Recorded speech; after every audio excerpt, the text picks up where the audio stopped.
Hi, I'm Stacey Hughes and I'm a teacher trainer in the Professional Development Services Department at Oxford University Press. This is the first of a series of 6 practical video blogs about issues related to culture.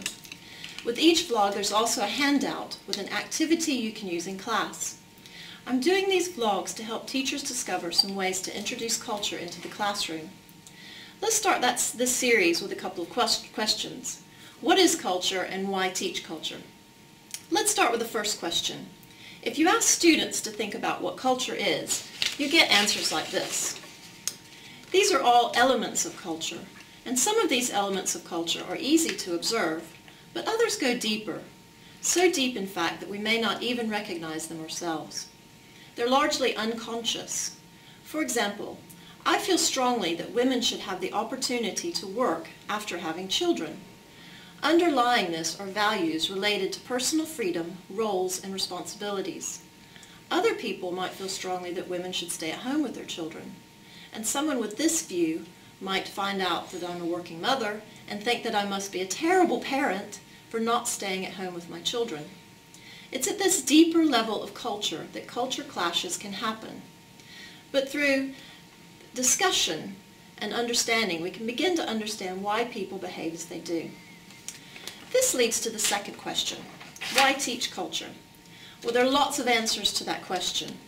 The first reason, for me, is that it's interesting. Humans like learning about other people, their customs, their traditions, their beliefs. When I first started learning French, my teacher told us that in France, children ate chocolate sandwiches for a snack. This little piece of cultural information had me hooked, and I was determined to learn French, go to France, and have a chocolate sandwich.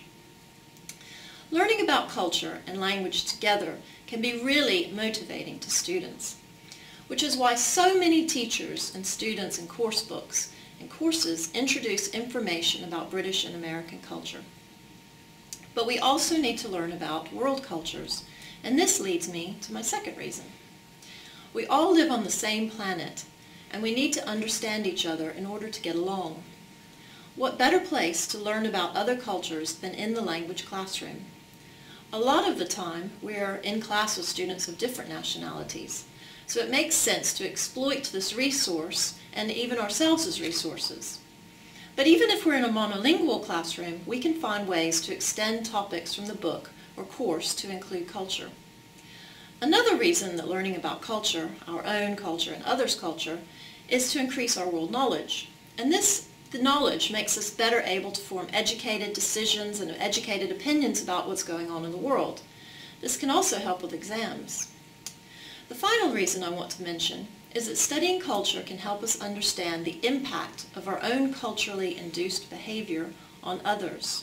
And that's a really important one for me personally, because I want to know that when I meet people from other cultures, or even from different subcultures within my own culture, either through work or tourism or daily life, that I can behave and react in a way that is culturally sensitive. So we can list 4 stages in learning culture. Tomlin and Stemplisky, in their book Cultural Awareness, list 3 stages of culture learning. The first 2 are about raising awareness. Awareness of our own culturally induced behavior, and awareness of how culture affects the behavior of others. Then, it's really important to be able to explain our own cultural standpoint.